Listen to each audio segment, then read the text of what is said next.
গানে গানে সাম্প্রতিক হত্যা ও সহিংসতার প্রতিবাদ জানিয়েছে বিভিন্ন সামাজিক সাংস্কৃতিক সংগঠন। ছাত্র জনতা হত্যার প্রতিবাদে ছিল প্রতিবাদী গানের মিছিল কর্মসূচি। পুলিশ বাধায় মিছিল এগোতে না পারলেও বঙ্গবন্ধু এভিনিউতে বসে প্রায় 2.5 ঘণ্টা এই কর্মসূচি পালন করে সাংস্কৃতিক কর্মীরা। 6000 mAh ব্যাটারির one and only power master Next G N73।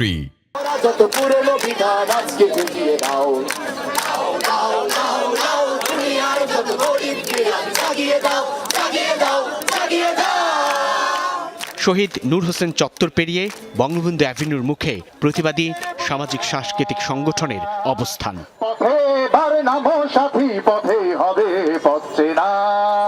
গানে গানে সাম্প্রতিক হত্যা নির্যাতনের প্রতিবাদ। আমাদের চোখে নতুন ভোরের স্বপ্ন।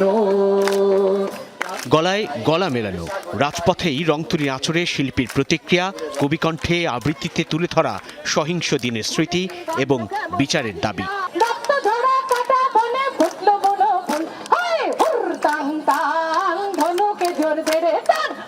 মিছিলে যোগ দিয়েছেন নাট্যকর্মী, শিক্ষক, কণ্ঠশিল্পী থেকে শিল্পের নানা শাখার সচেতনরা। কণ্ঠে বিষণ্ণতা আর দ্রোহ।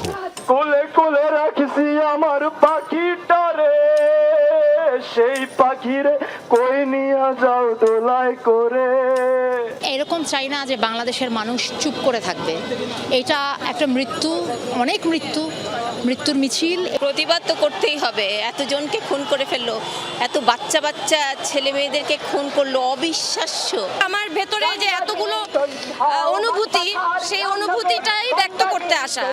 মানে কারো বিপক্ষে কোনো প্রতিবাদ, বিচার চাই, এগুলো থেকে অনেক আগেই আমার মন উঠে গেছে আসলে।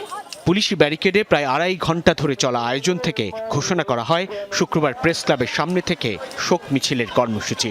ছাত্র ভাই বোন জনতাকে নির্বিচারে গুলি করার জন্য কি আমরা দেশটা স্বাধীন করেছিলাম?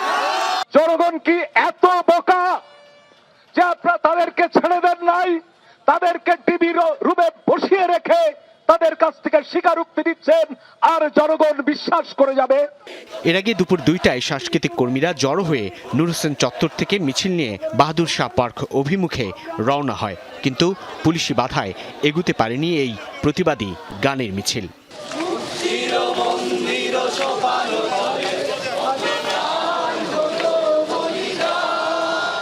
সাইফুদ্দিন রবিন, যমুনা নিউজ, ঢাকা।